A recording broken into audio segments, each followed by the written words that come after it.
اعوذ باللہ من الشیطان الرجیم بسم اللہ الرحمن الرحیم ومن يعش عن ذکر الرحمن نقید له شیطانا فهو له قرین وإنهم ليصدونهم عن السبيل ويحسبون أنهم مهتدون حتى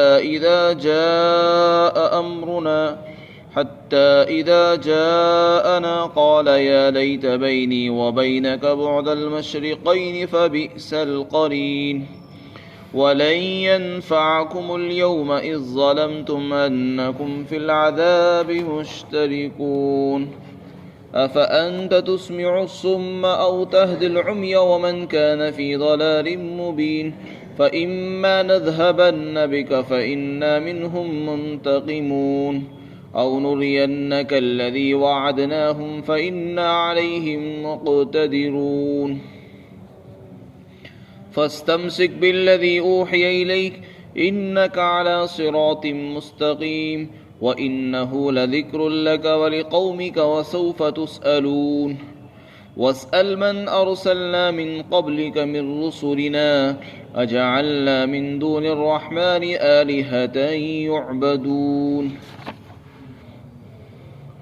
اور جو شخص رحمان کے ذکر اور نصیحت سے یعنی قرآن سے جان بوجھ کر اندھا بنا رہے گا تو ہم اس کے اوپر ایک شیطان مسلط کر دیں گے جو اس کا ساتھی ہوگا، اور یہ شیاطین اس کو سیدھے راستے سے ضرور روکیں گے اور وہ یہ سمجھے گا کہ وہ ہدایت پر ہے، یہاں تک کہ جب وہ ہمارے پاس آئے گا تو یہ تمنا کرے گا کہ کاش میرے اور تیرے درمیان، یعنی اس اپنے شیطان ساتھی سے کہے گا کہ میرے اور تیرے درمیان کاش مشرق اور مغرب کے برابر دوری ہوتی، کیونکہ تو بہت برا ساتھی تھا۔ اللہ تعالیٰ فرمائیں گے اور آج کے دن ہرگز تم کو نفع نہیں دے گی یہ بات کہ تم عذاب کے اندر شریک ہو جب تم نے دنیا کے اندر رہتے ہوئے ظلم کیا۔ بھلا جب یہ بات ہے تو کیا آپ بہروں کو سنا سکتے ہیں یا آپ ایسے اندھوں کو راستہ دکھا سکتے ہیں اور یا ان لوگوں کو راستہ بتا سکتے ہیں جو کھلی ہوئی گمراہی کے اندر مبتلا ہیں؟ اور اگر ہم آپ کو وفات دے کر اس دنیا سے اٹھا لے جائیں تب بھی ہم ان سے انتقام لینے والے ہیں، یا تو ہم او نرینک الذی وعدناہم، یا ہم آپ کو وہ عذاب دکھا دیں گے جس کا ہم نے ان کافروں سے وعدہ کر رکھا ہے، کیونکہ ہم اس پر بھی قدرت رکھتے ہیں۔ اور آپ اس قرآن کو اور اس دین کو مضبوطی سے پکڑے رکھیے جس کی وحی آپ کے پاس کی گئی ہے، یقیناً اے پیغمبر آپ سیدھے راستے پر ہیں۔ اور یہ قرآن کریم اے پیغمبر آپ کے لیے اور آپ کی قوم کے لیے بڑے شرف اور عزت کی چیز ہے اور نیک نامی کا ذریعہ ہے، اور عنقریب تم لوگوں سے پوچھا جائے گا، باز پرس ہوگی۔ اور اے پیغمبر آپ ان لوگوں سے سوال کیجئے جن کو ہم نے آپ سے پہلے رسول بنا کر بھیجا ہے کہ کیا ہم نے رحمان کے سوا دوسرے خدا تجویز کیے ہیں جن کی عبادت کی جائے؟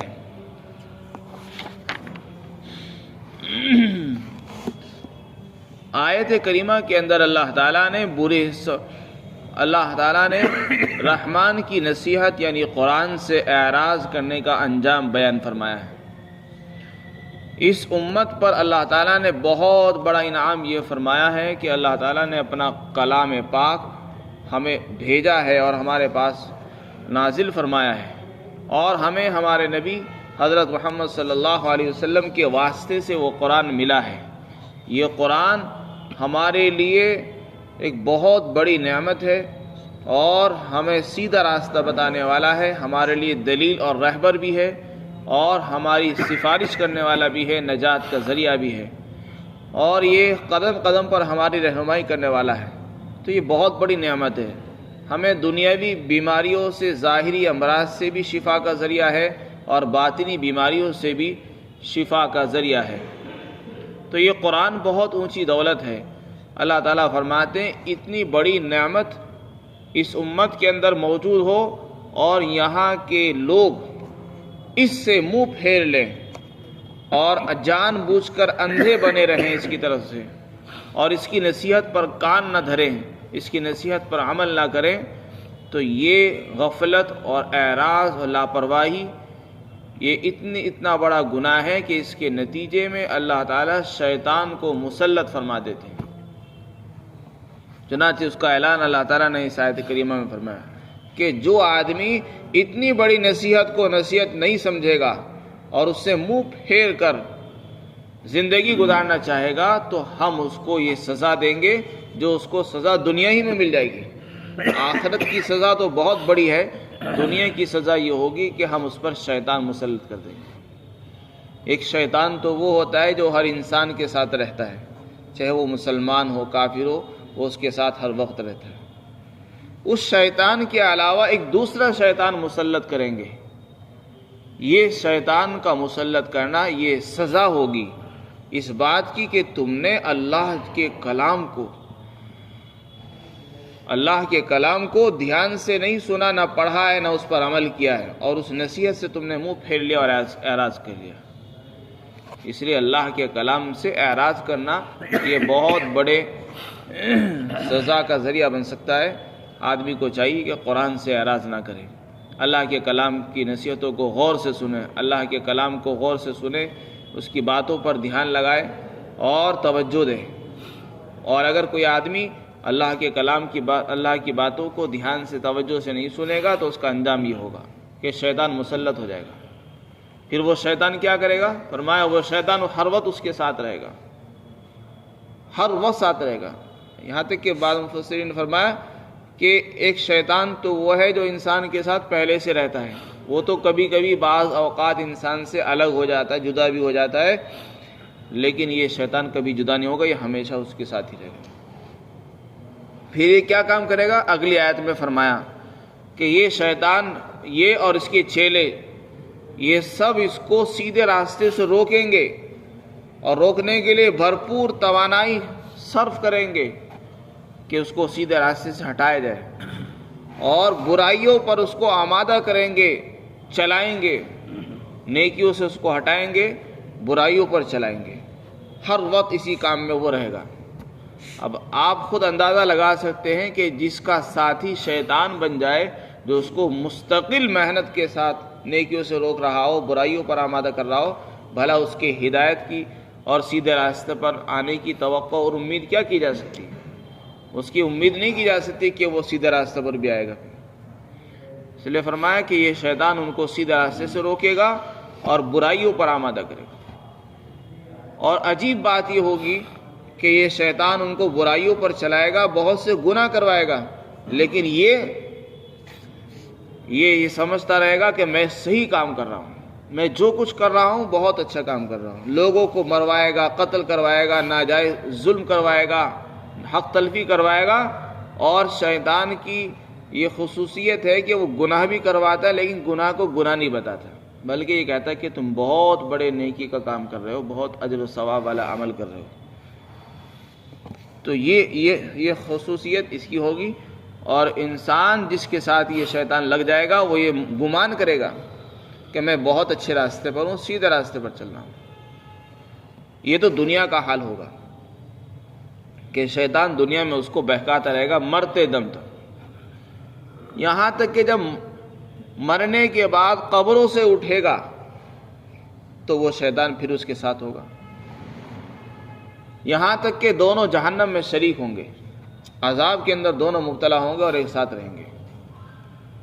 اللہ تعالیٰ فرماتے ہیں کہ جب یہ انسان جس نے ہمارے کلام سے، ہماری نصیحت سے، ہماری باتوں سے منہ پھیرا تھا، جب یہ ہمارے پاس آئے گا قیامت کے دن تو یہ تمنا کرے گا، جب یہ اپنے غلطی کو دیکھ لے گا اور اپنے شیطان ساتھی کو دیکھے گا کہ یہ اس کی وجہ سے میں گمراہ ہوا، تو اس دن یہ تمنا کرے گا کاش میرے اور اس ساتھی کے درمیان اتنی دوری ہو جاتی جتنی دوری مشرق اور مغرب کے درمیان ہے. پورب اور پچھم کے درمیان جتنا فاصلہ ہے اتنا فاصلہ آج ہو جاتا، اس سے دور بھاگنا چاہے گا. فبئس القرین، اور یہ کہے گا کہ تو بہت ہی برا ساتھی تھا کہ تو نے میری آخرت تباہ کر دی، تو نے میری مجھ کو جنت سے محروم کر دیا اور مجھے جہنم کا حقدار بنا دیا. اس دن وہ اس کو برا کہے گا اور اس سے دور بھاگنے کی کوشش کرے گا، تمنا کرے گا. اللہ تعالیٰ فرماتے ہیں اس دن یہ تمنا اس کے کچھ کام نہیں آئے گی. اس کا یہ تمنا کرنا کہ آج تم مجھ سے دور ہو جائے، یہ کام نہیں دے گی اس کو، کیونکہ تم نے دنیا میں اپنی جانوں پر ظلم کر کے، کفر کر کے اپنے آپ کو جہنم کا حقدار بنا دیا ہے. لہذا اب تم دونوں عذاب میں شریک رہو گے، اس لیے یہ تمہاری تمنا تمہارے کام نہیں آئے گی، نہ نفع دے گی. اور ایک دوسرا مطلب اس آیت کا یہ ہے کہ تمہارا عذاب کے اندر ایک ساتھ شریک رہنا یہ آج تمہارے کچھ کام نہیں آئے گا.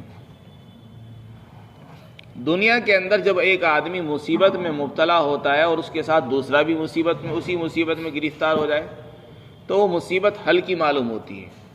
جب آدمی یہ دیکھتا ہے کہ بس مصیبت میرے اوپر ہی ہے اور ساری دنیا والے عیش اور آرام میں، تو وہ مصیبت اس کو بہت بڑی لگتی ہے. اور جب کوئی انسان یہ دیکھتا ہے کہ اس مصیبت میں پورا شہر گرفتار ہے، پورا محلہ گرفتار ہے، تو پھر وہ مصیبت ہلکی معلوم ہو جاتی ہے. تو دنیا میں تو یہ حال ہوتا ہے کہ آدمی اپنے ساتھی کو مصیبت میں شریک دیکھ کر ہلکا محسوس کرتا ہے اور تسلی کا سامان ہو جاتا ہے. لیکن آخرت میں اللہ تعالیٰ فرماتے ہیں کہ جب یہ انسان اپنے ساتھی شیطان کو عذاب میں مبتلا دیکھے گا تو اس کو دیکھ کر اس کی مصیبت کم نہیں ہوگی اور نہ اس کو ہلکا محسوس ہوگا، بلکہ وہاں تو ہر آدمی کو اپنی پڑی ہوگی اور ہر ایک کو دوسروں کی فرصت ہی نہیں ہوگی. اس لیے وہاں کی شرکت کچھ نفع نہیں دے گی. اس کے بعد آپ علیہ الصلاۃ والسلام کو تسلی دی جا رہی ہے کہ جب آپ نے ان لوگوں کا یہ حال سن لیا ہے جو کافر مشرک ہے، جو اس دنیا کے اندر آپ کو بھی دھیان سے نہیں سننا چاہتے، نہ کلام اللہ سننا چاہتے ہیں، جب آپ نے ان کا یہ حال سن لیا ہے تو لہذا ان سے کوئی امید مت رکھیے. اگر آپ ان کو سنانا چاہتے ہیں تو آپ نہیں سنا سکتے. اگر آپ کے دل میں یہ خیال ہے کہ میں ان کو ہدایت کی بات سنا دوں، ان کے دل میں بات اتار دوں، ہدایت پر لے آؤں، تو یہ آپ کی خام خیالی ہے. آپ ان بہروں کو نہیں سنا سکتے اور آپ اندھوں کو راستہ نہیں بتا سکتے. جو گمراہی میں مبتلا ہے ان کو آپ سیدھے راستے پر نہیں لا سکتے. یہ ہدایت آپ کے ہاتھ میں نہیں، ہمارے ہاتھ میں. اس کے بعد آپ صلی اللہ علیہ وسلم کو فرمایا جا رہا ہے کہ دیکھو آپ کا کام تو تبلیغ کرنے کا، آپ اپنا کام کرتے رہیے، آپ ان کو ہدایت نہیں دے سکتے. اس کے بعد آپ علیہ الصلوۃ والسلام کو فرمایا کہ ہم نے جس عذاب کا وعدہ کافروں سے کر رکھا ہے وہ عذاب ضرور آ کر رہے گا، چاہے دنیا میں آئے یا دنیا کے بعد آئے، یا دنیا میں آپ کی موجودگی میں آئے یا آپ کی وفات کے بعد آئے. ہر حال میں آئے گا. کوئی ایسا نہیں ہے کہ انہوں نے ظلم کیا ہو، کفر کیا اور ان پر عذاب نہ آئے. عذاب ضرور آ کر رہے گا. ایسا بھی ممکن ہے کہ آپ کی موجودگی کے اندر، آپ کی زندگی میں، آپ کی حیات میں ہم ان کو عذاب دے دیں.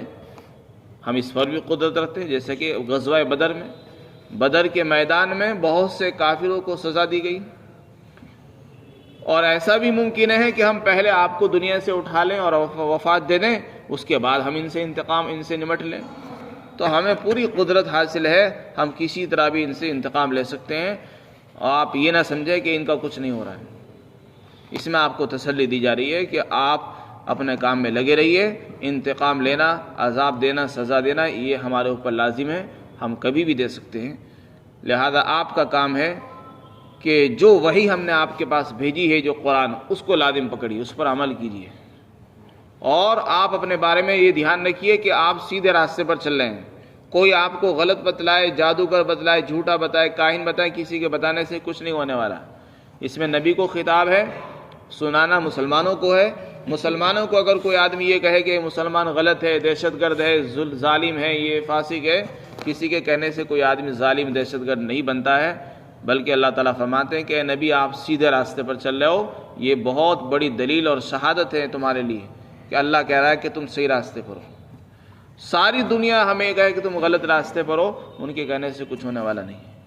لہذا اب ہمارا کام یہ ہے کہ ہم اس سیدھے راستے پر گامزن رہیں اور اللہ نے جو وحی بھیجی ہے اس کو مضبوطی سے تھامے رکھیں، اس پر عمل کریں۔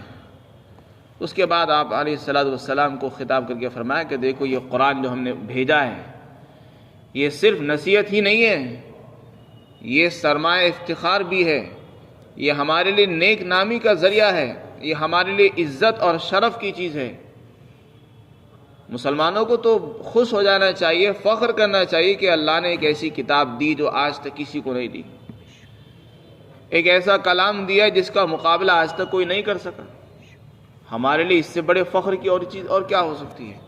نہ روپیہ ہمارے لیے فخر کے سامان ہے، نہ حکومت اور سلطنت ہمارے لیے فخر کی کوئی چیز ہوتی ہے، اور نہ روپیہ پیسہ ہے، نہ شہرت، نہ رشتے، نہ برادریاں، نہ ناموری، یہ کوئی چیز پائیدار نہیں ہے اور ہمیشہ رہنے والی نہیں ہے۔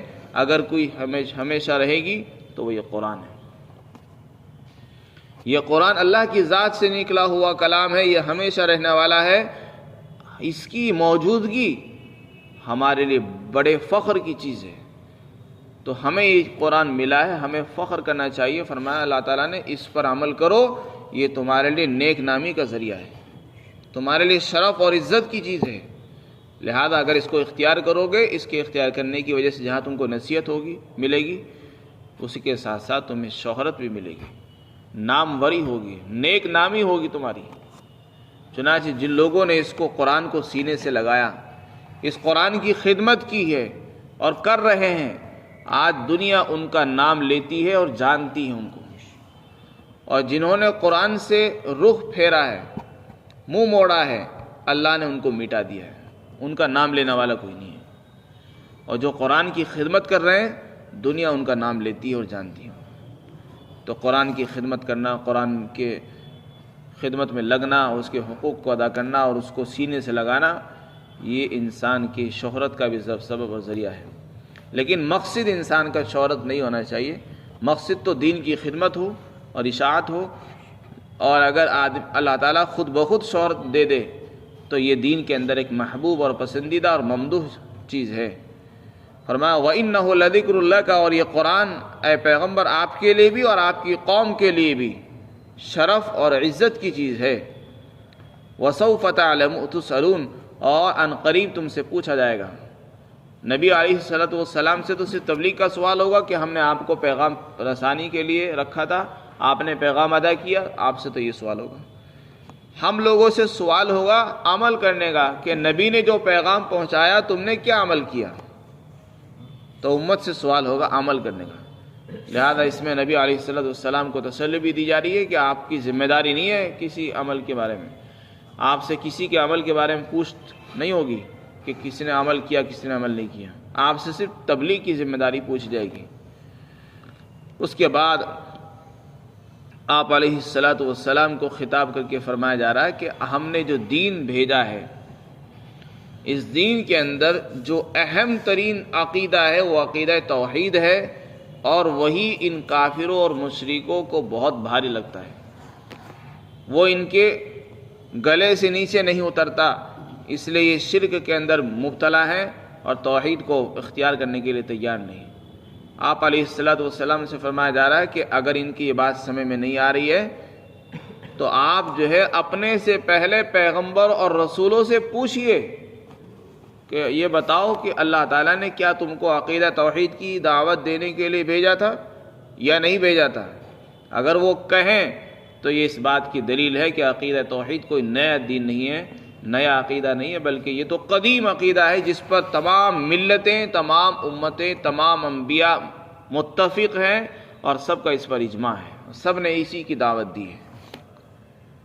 اب سوال یہ ہوتا ہے کہ آپ علیہ السلام سے کہا جا رہا ہے کہ آپ اپنے سے پہلے تمام رسولوں سے سوال کیجئے، پوچھئے۔ پچھلے انبیاء تو تمام وفات پا چکے ہیں، اب ان سے سوال کرنے کا تو سوال ہی پیدا نہیں ہوتا، تو ان سے کیسے سوال کیا جائے؟ تو بعض مفسرین نے اس کی تعبیر یہ کی ہے کہ اللہ تعالیٰ کو اس پر قدرت حاصل ہے کہ اللہ تعالیٰ اگر کسی موقع پر پچھلے تمام انبیاء کو جمع کر دے اور ان کو زندہ فرما دے تو آپ ان سے یہ سوال کیجیے، جیسے کہ معراج کی رات میں اللہ تعالیٰ نے تمام انبیاء کی روحوں کو جمع فرمایا اور آپ علیہ السلام نے تمام انبیاء کی امامت فرمائی، اور یہ بھی تعویل کی گئی ہے کہ یہاں انبیاء علیہ السلام سے پوچھنا مراد نہیں ہے، مجازن بولا گیا مراد ہے ان کے صحیفوں میں اور ان کی کتابوں میں تلاش کیجیے۔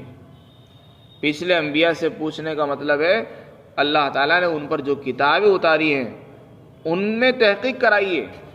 مثلا یہود جو ہے تورات کو مانتے ہیں تو تورات میں اس عقیدے کو تلاش کیجیے، عیسائی انجیل کو مانتے ہیں تو انجیل اور بائبل کے اندر اس عقیدے کو تلاش کیجیے۔ چنانچہ جو علماء پچھلی آسمانی کتابوں کا مطالعہ رکھتے ہیں ان میں حضرت مفتی تقی عثمانی صاحب اور حضرت مفتی شفیع صاحب وہ فرماتے ہیں کہ پچھلے آسمانی صحیفوں کے اندر حالانکہ وہ صحیفے ترمیم شدہ ہو چکے ہیں اور ان کے اندر تحریف کر دی گئی ہے، بہت تبدیلی ہو چکی ہے، لیکن آج بھی توحید کا عقیدہ ان میں موجود ہے۔ تو یہ ایک بہت بڑی دلیل ہے ہمارے لیے کہ توحید کا عقیدہ کوئی نیا عقیدہ نہیں ہے، بلکہ یہ عقیدہ پچھلی آسمانی کتابوں کے اندر بھی موجود ہے۔ اسی کو اللہ تعالیٰ فرمانے کہ آپ ان سے یہ پوچھیے اجعلنا من دون الرحمن، اور ان سے پوچھیے کیا پچھلے انبیاء نے شرک کی دعوت دی تھی؟ ظاہر ہے کسی نبی نے شرک کی دعوت نہیں دی بلکہ توحید کی دعوت دی۔ واسأل اجعلنا، کہ کیا ہم نے الرحمن کے سوا دوسرے خدا بھی بنا دیے ہیں جن کی عبادت کی جائے؟ یعنی اللہ تعالیٰ نے کیا پچھلے انبیاء کو یہ حکم دیا تھا کہ اللہ کے سوا اور بھی خدا ہیں اور ان کی پوجا کرنی چاہیے؟ ظاہر ہے کہ اللہ نے ایسا کبھی کسی کو حکم دیا نہیں، بلکہ حکم یہی دیا ہے کہ سب ایک خدا کی عبادت کریں۔ انا ارسلنا نوحا الى قومه ان انذر قومك من قبل ان ياتيهم عذاب قال يا قوم اني لكم نذير مبين ان اعبدوا الله واتقوه واطيعون۔